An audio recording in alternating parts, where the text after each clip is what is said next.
Good morning, Sarvada Namaskar dear. This is Mahesh here.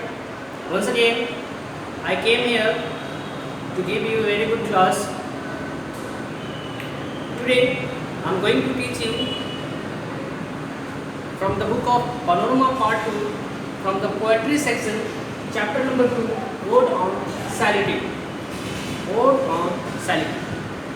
इस lesson को जानने के लिए मैंने पिछले वीडियो में आपको बताया था कि माय डियर स्टूडेंट, एक पोएम के फीलिंग को समझने के लिए हमें पोएट के फीलिंग को समझना पड़ता है, और पोएट के फीलिंग समझना सबके बस की बात नहीं है।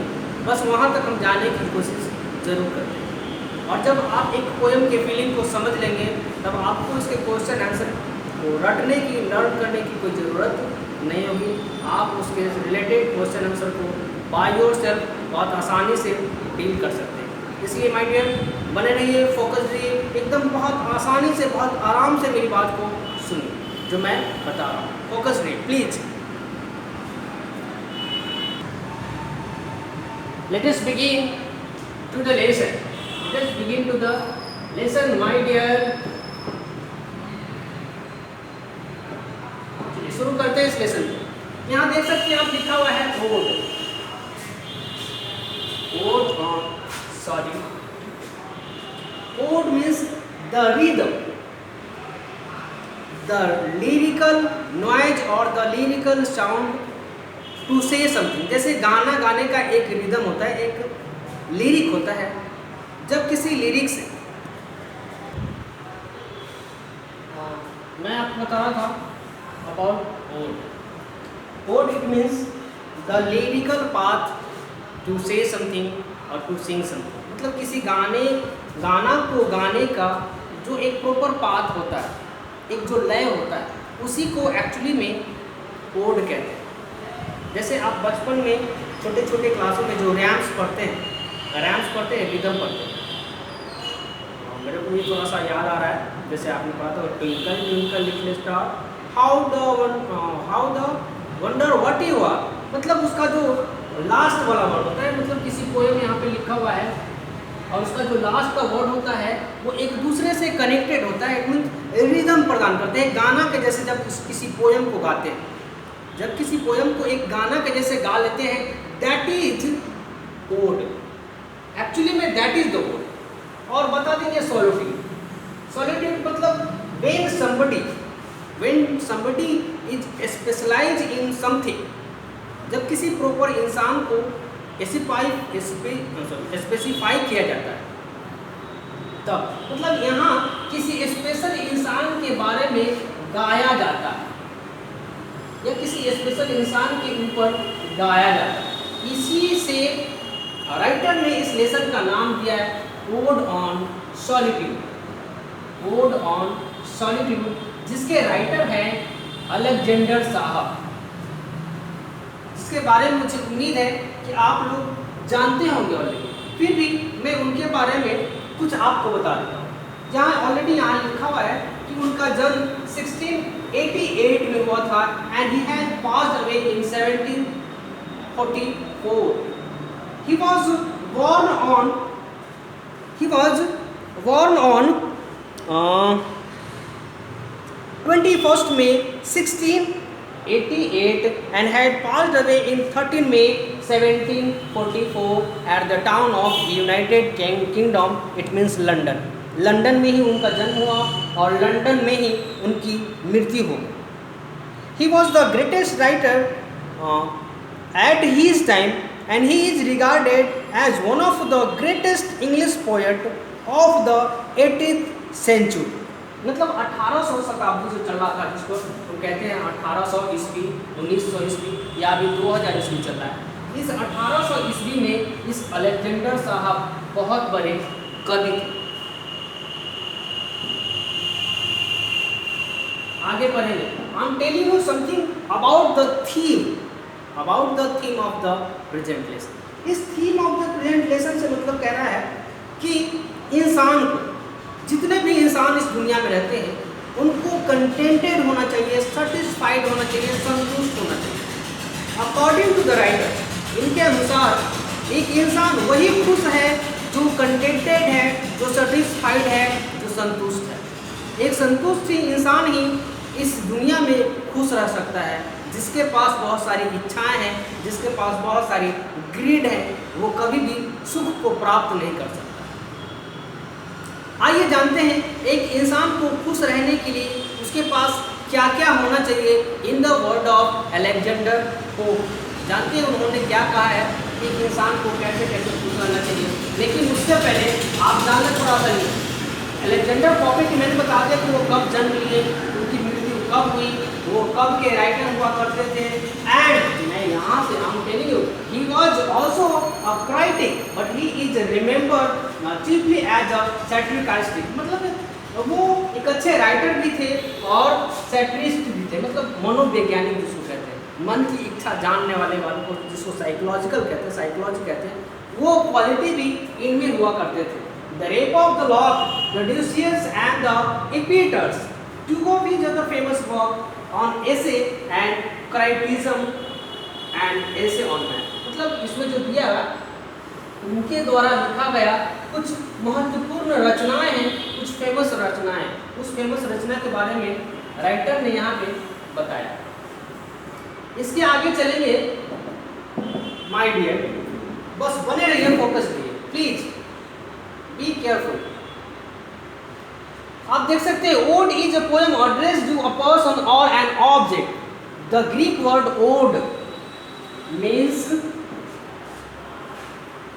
chariot song generally accompanied by a dance. Ode कह रहा है कि ode is a poem address है, मतलब ओड एक ऐसे पोएम को यहाँ पे एड्रेस करता है अबाउट अ पर्सन और ऑब्जेक्ट। मैंने पहले ही बताया था कि एक स्पेसिफिक पर्सन के बारे में बताता है और सेम चीज है। द ग्रीक वर्ड, ये जो वर्ड है ग्रीक भाषा से लिया गया ओड, जिसका मीनिंग होता है चौरिक सॉन्ग। चौरिक सॉन्ग मतलब कैथड्रल में, चर्च में जो गाना गाया जाता है, देखते हैं लय के अनुसार गाया गया है। बच्चों के नर्सरी एलकेजी यूकेजी के बच्चों के जो बुक में रैम्स वाली बुक होती है, उस रैम्स को लिरिकल रूप से जब गाते हैं, लय बनाकर जब गाते हैं, और उसी लय को यहाँ पे ओड कहा गया है।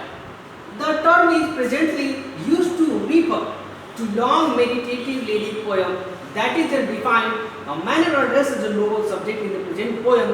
Ode on solitude, the poet draws a beautiful picture of a happy man. मतलब इस पोएम के सहारे राइटर ने एक बहुत ही सुंदर खुश आदमी का चित्रण किया है।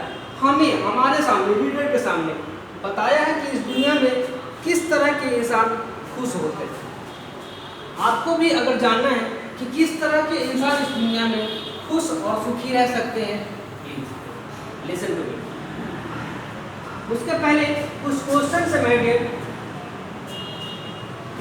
ये क्वेश्चन पोएम से रिलेटेड नहीं होगा, हमने पहले ही बताया था कि पहला टाइप का क्वेश्चन होता है माय डियर, वो क्वेश्चन से रिलेटेड, सॉरी पोएम से रिलेटेड नहीं होता है, वो आपके थिंकिंग को जानना चाहता है एक्चुअली इस क्वेश्चन के द्वारा।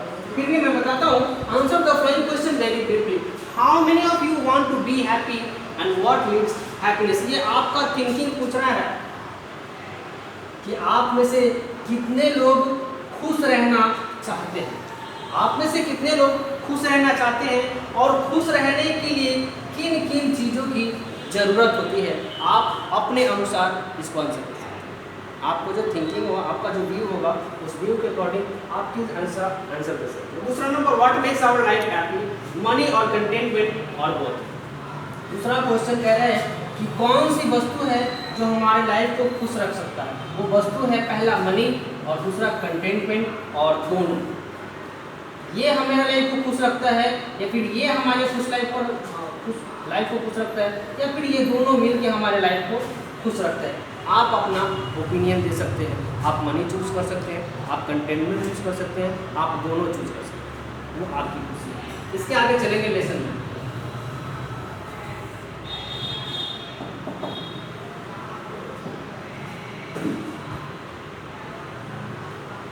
और भी क्वेश्चन है, thrice of the question. Have you ever visited a remote village drawn with a natural beauty and a capital town full of skyscrapers? Which one you like and why? अब कह रहे हैं कि आपने कभी ऐसे शहर में विजिट किया है जहाँ पे स्काई क्रैपर्स हो, मतलब आकाश को छूता हुआ बिल्डिंग ऐसे शहर में अगर आप कहीं गए हैं, कभी गए हैं, तो उसमें आपको क्या पसंद लगा और क्यों पसंद लगा, ये आपको बताना है। चलिए पोयम में लिरिकल अंदाज में हम नहीं गा सकते हैं माय डियर, लिरिकल अंदाज मुझे नहीं आता, वैसे गा भी सकते हैं, अगर प्रैक्टिस कर ले तो हो सकता है।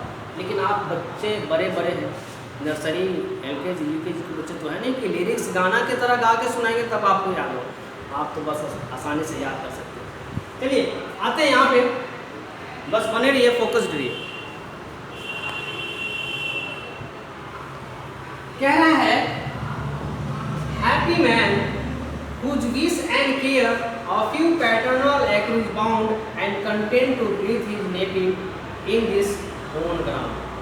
अब ये जो 4 लाइन है, इसमें अकॉर्डिंग टू द राइटर कह रहे हैं कि इंसान वो खुश है, इंसान वो खुश है जिसका इच्छा और केयर बहुत कम है, इच्छा और केयर बहुत कम है, मतलब जिसके पास चाह बहुत कम है वही आदमी खुश है। जिसके पास जिसके पास उसका पैटर्नल प्रॉपर्टी मतलब विरासत के रूप में जो हमारे माता पिता से हमारे पास संपत्ति मिलती है, उसी संपत्ति में जो इंसान खुश रहता है, ज़्यादा की लालसा नहीं करता है, एक्चुअली में वही खुश होता है, एक्चुअली में वही खुश होता है। According to the writer words here, content to breathe in his native air and his own ground. अब कहता है कि वो इंसान जिसके पास पैटर्नल प्रॉपर्टी है उसमें वो खुश रहता है, वो अपने ही नेटिव का मतलब अपने आसपास का एयर ऑक्सीजन के तौर पर सांस लेता है और अपने ही ग्राउंड में रहता है, अपने ही पिता के द्वारा दिए गए जमीन में वो निवास भी करता है। उसके दूसरे पैराग्राफ में उसके दूसरे पैराग्राफ में whose heart with milk, whose filled with bread, whose food supplied with his attire and whose tea in summer yelled him shade in winter। इसके बाद वाले लाइन, यहाँ से जो लाइन है माय डियर, इसमें राइटर कहना चाहते हैं कि वो इंसान जिसको विरासत में अपने पिताजी से अपने माताजी से जो कुछ भी मिला है उसमें उसके पास खुद की भेड़ बकरियां हो जो उसे दूध देता हो, उसके पास खुद का एक छोटा सा मैदान हो जो उसे रोटी देता हो, जिसे गेहूं उगाते हैं और गेहूं से रोटी पिलाते हैं, देन आकर उसके पास खुद का फ्लॉक हो, फ्लॉक मतलब भेड़ का झुंड कहते हैं, भेड़ों का झुंड, और उससे वो कपड़े निकालेगा, उससे वो अपने लिए कपड़े निकालेगा। इन समर उसके पास खुद का पेड़ पौधा हो जो गर्मी के मौसम में उसे छाया भी दे और बरसात या ठंड के मौसम में उसे जलावन भी प्रस्तुत करे, जिसकी जलावन को जलाकर वो अपने आप को सुखी, अपने आप को गर्म रख पाए। आगे वाले पैराग्राफ में चलेंगे डियर।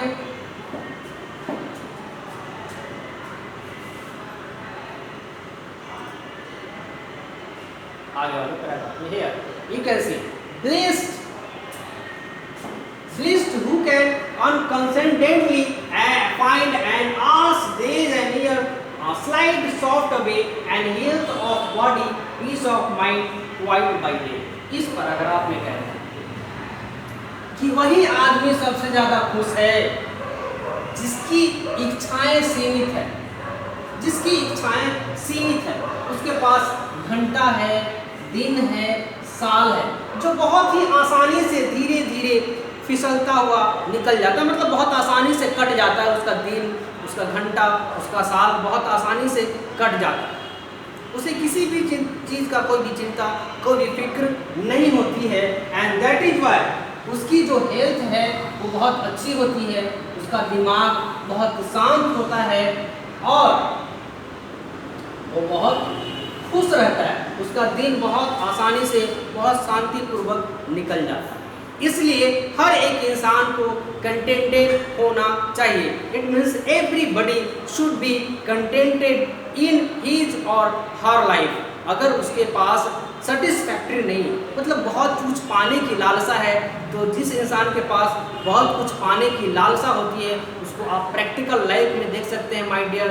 न दिन को चैन है, न रात को नींद है, दिन भर रात भर पैसों के पीछे भागता फिरता है, लेकिन उसे सुख और शांति कहीं भी नसीब नहीं होता है। नसीब बस उसे होता है जिसके पास कोई चिंता, कोई फिक्र नहीं है। वैसे कवि कहते हैं कि इंसान के जीवन में 3-4 पड़ाव आते हैं। वो 3-4 पड़ाव कौन कौन से हैं? एक बचपन आता है, एक युवा अवस्था आती है, जवानी आता है, फिर बुढ़ापा आता है। तो इस तीनों पार्ट में कौन सा सबसे सुखी पार्ट होता है इंसान का? कभी कहते हैं, बड़े बड़े लोगों ने कहा है कि जो इंसान का बचपन का पीरियड होता है वही उसका सबसे खुश पीरियड होता है। उस पीरियड में उसे कुछ भी पाने की लालसा नहीं होती है। कहाँ क्या चल रहा है उससे उसको कोई मतलब नहीं होता है, बस वो अपने आप में खुश रहना जानता है। आप अपने बचपन के दिनों को याद कर सकते हैं तो आपको इस बात का फीलिंग आएगा। या फिर अगर आपके घर में कोई छोटा बच्चा हो जो 1 साल, 1.5 साल, 2 साल, 3 साल, 4 साल का हो, 5 साल का हो, उससे आप इस एक्सपीरियंस को ले सकते हैं, उसकी एक्टिविटी को देख सकते हैं। तब आपको पता चलेगा कि जो चाइल्डहुड का डे है वो किसी भी चिंता से ग्रसित नहीं, चिंता मुक्त होता है। समझ रहे? और वही ये राइटर समझाना चाहता है कि एक इंसान को हमेशा खुश रहना चाहिए, अपने डिजायर्स को कम करना चाहिए। जितना चादर हो उतना ही पैर फैलाना चाहिए। ज़रूरत से ज़्यादा पैर फैलाएंगे माय डियर तो परेशानी होगा, और जब परेशानी होगी तो चिंता बढ़ेगा और हमारा जीवन कठिनाई से कटता है। इस पोएम के बाद चलेंगे इससे क्वेश्चन आंसर से रिलेटेड कुछ बातें करेंगे।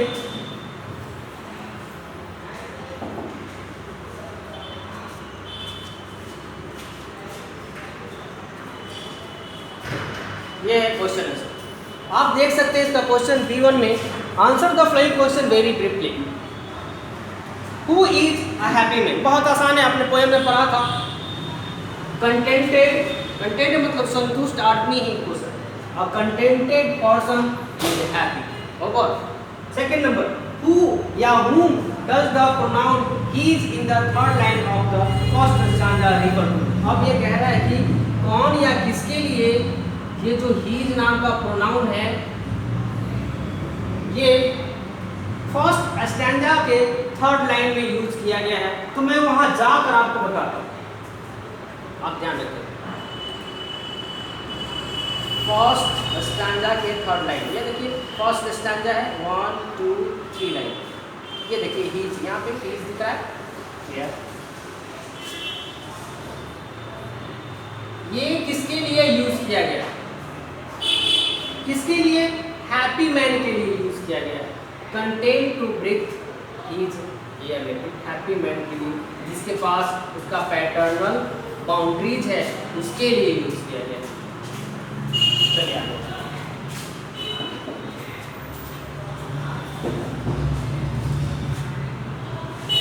सेकेंड नंबर क्वेश्चन के बाद third number, who gives him milk? उसे दूध कौन देता है? तो ऊपर में आपने पढ़ा था उसके पास कुछ पालतू पशु है, जिसको भेड़ बकरी पाला हुआ है, जिसके सहारे उसे मिल्क मिलता है। Fourth number, what gives him bread? उसे रोटी कौन देता है? उसका फ्रेंड देता है। Fifth number, from where does he gets his cloth? वो अपने लिए कपड़ा कहाँ से लाता है? फ्लॉक ऑफ शीप, मैंने बताया था भेड़ पाल रखा है और उसी भेड़ से वो क्या करता है? अपने लिए कपड़ा बनाता है। In the sixth line, how do trees help him? अब उसे उसका पेड़ कैसे मदद करता है? समर के मौसम में उसे छाया देता है और विंटर के मौसम में उसे लकड़ियाँ देता है। इस तरह एक पेड़ इस इंसान को मदद करता है। आगे चले, और भी लॉन्ग टाइप क्वेश्चंस होंगे।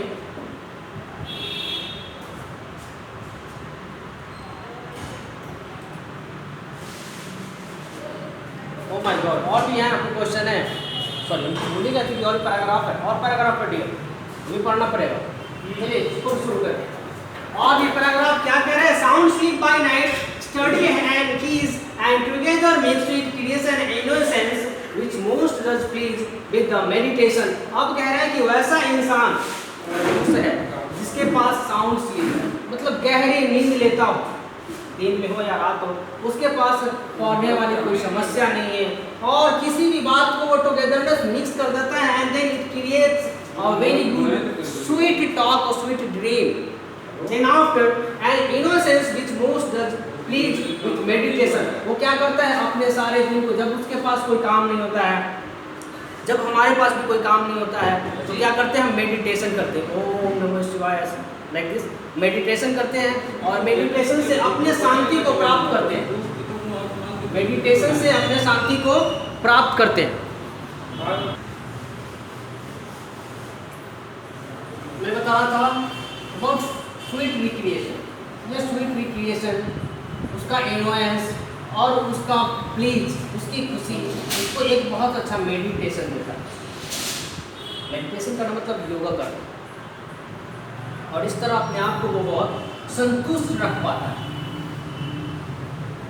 बहुत संतुष्ट कौन रखते हैं, और राइटर अपने आप को। उसके बाद वाले पैराग्राफ में देख सकते हैं, thus let me live unseen, unknown, thus unlamented me die, steal from the world and not a stone take where I lie। अब ये कह रहे हैं, इस पैराग्राफ में राइटर ये बात कहना चाह रहे हैं कि let me live unknown and unseen, मतलब ये दुनिया में लोग चाहते हैं कि मैं फेमस बनूं, लोग ऐसा चाहते हैं कि मैं फेमस बनूं, सारी दुनिया मुझे जाने, लेकिन प्रेजेंट राइटर ये बात नहीं चाहते हैं। वो चाहते हैं कि मुझे अनदेखा रहने दो, मुझे दुनिया से कोई मतलब नहीं, मुझे दुनिया नहीं जाने तो अच्छा। अपने आप को दुनिया की नज़रों से छुपा कर रहना चाहते हैं, और इसीलिए वो कहते हैं कि thus unlamented let me die, मेरी मृत्यु भी ऐसी हो कि किसी को मालूम ना चले, मेरे मृत्यु के बाद कोई रोने वाला ना हो, ऐसा वो मृत्यु भी चाहते हैं। और उसके बाद वो क्या कहते हैं कि जब वो मर जाए, जब वो मर जाए तो don't steal from the world and not a stone hill where I lie, मतलब मरने के बाद इंसान का एक ग्रैब बनाया जाता है।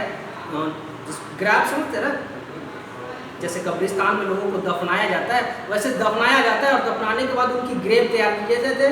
क्रिश्चियन में होता है, ग्रेव बनाने के बाद उसके ऊपर एक सील लगाया जाता है, पत्थर लगाया जाता है, उस पर नाम लिखा जाता है, कब उनका जन्म हुआ और कब मृत्यु हुई, और उनका नाम भी लिखा जाता है। वो राइटर चाहते हैं कि उनके साथ ऐसा नहीं हो, उनके मरने के बाद उनके ग्रेव पे कोई स्टोन नहीं लगाया जाए, और वो बताए भी नहीं कि मैं कौन हूँ। ऐसा वो चाहते हैं, ऐसा जीवन चाहते हैं, खुश रहना चाहते हैं, दुनिया से कोई लेना देना नहीं चाहते हैं, दुनिया से फेमस होना नहीं चाहते हैं, अपने आप को अनसीन रखना चाहते हैं, इवन मरने के बाद भी उनके पीछे कोई रोने वाला नहीं हो, और जब वो मर जाएं तो लोगों को पता भी नहीं चले कि वो कौन मरा है और ये किसकी ग्रेव बनी हुई। आगे चलते हैं, इससे रिलेटेड कुछ क्वेश्चन आंसर है, फिर से मैं फिर से इसको डील करता हूँ। कुछ क्वेश्चन है, कुछ आंसर्स है।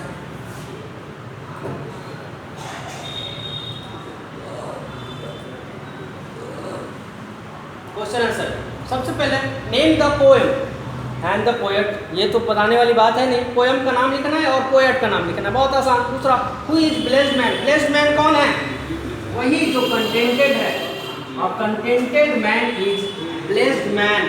How does a happy man spend his time, एक खुश इंसान अपने टाइम को स्पेंड कैसे करता है, मेडिटेशन से। Okay, fourth number, whom does me refer in the last stanza। अब ये मी लास्ट स्टैंजा में कौन है, यहाँ है मी, यहाँ लास्ट स्टैंजा में कौन है, मतलब राइटर अपने लिए यूज करते हैं me referred in the last stanza of the poem about writer. Okay, fifth number, what do you mean by slide soft away, मतलब स्लाइड फिसलना, धीरे धीरे आसानी से फिसलना, मतलब राइटर का जो जीवन है बहुत आसानी से धीरे धीरे पास होता जाता है, धीरे धीरे फिसलता जाता है, धीरे धीरे अपने एंड की ओर बढ़ता जा रहा है, इसी बात को यहाँ पे दिखाना है। What does the poet wish for after death, अब ये पोएट उनके डेथ के बाद क्या इच्छा रखते हैं, यहाँ लिखा हुआ है कि मरने के बाद उनके ग्रेव पे कोई भी स्टोन नहीं। Seventh number, how does the poet want to live, the poet कैसे जीना चाहते हैं, कैसे जीना चाहते हैं, कंटेंटेड मैन, हैप्पी मैन का लाइफ जीना चाहते हैं, और अनसीन भी जीना चाहते हैं, अननोन भी जीना चाहते हैं। उसके आगे वाले, how does the poet want to die, writer मरना कैसे चाहते हैं, अनलेमेंटेड डाई चाहते हैं, अनलिमिटेड टाइम। उसके आगे 9th number question, what are the features of a happy man. एक खुश इंसान के क्या क्या फीचर्स होते हैं। खुश इंसान मतलब उसके पास जो संपत्ति है उसी में वो अपने आप को खुश रखता है। A happy man. Who is a happy man? It means the man who is contented with what he or she had. उसके पास जो भी है उसी में वो खुश रहता है और उसी इंसान को राइटर यहाँ खुश बताते हैं।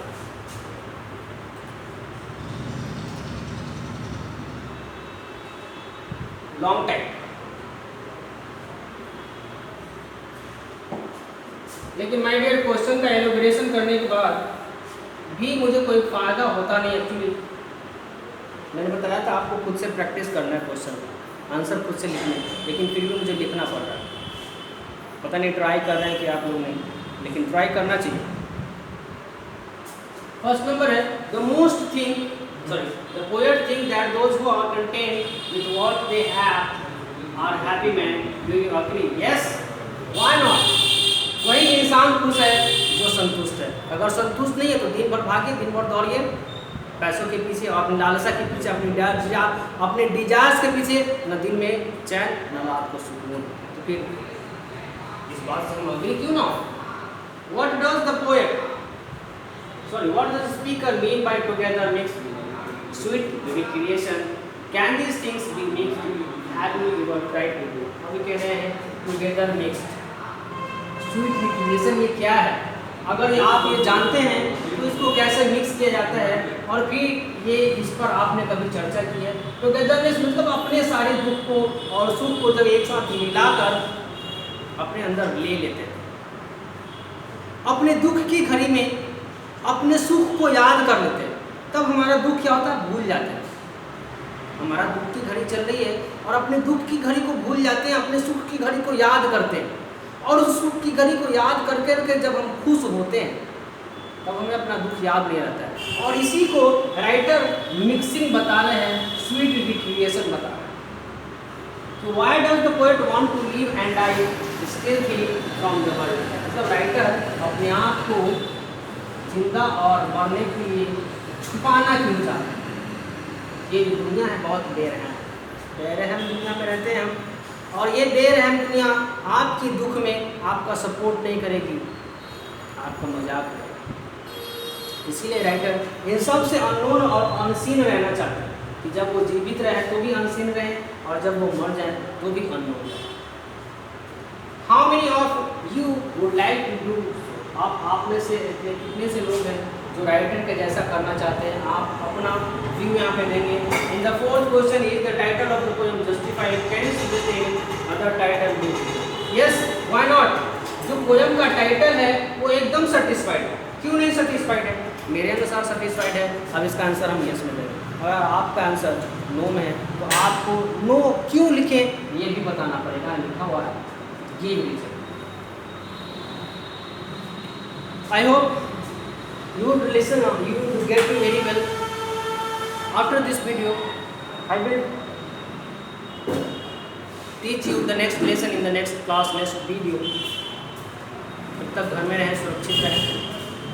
मिलेंगे अगली क्लास में, अगले वीडियो में। Goodbye, stay safe, stay home. Thank you.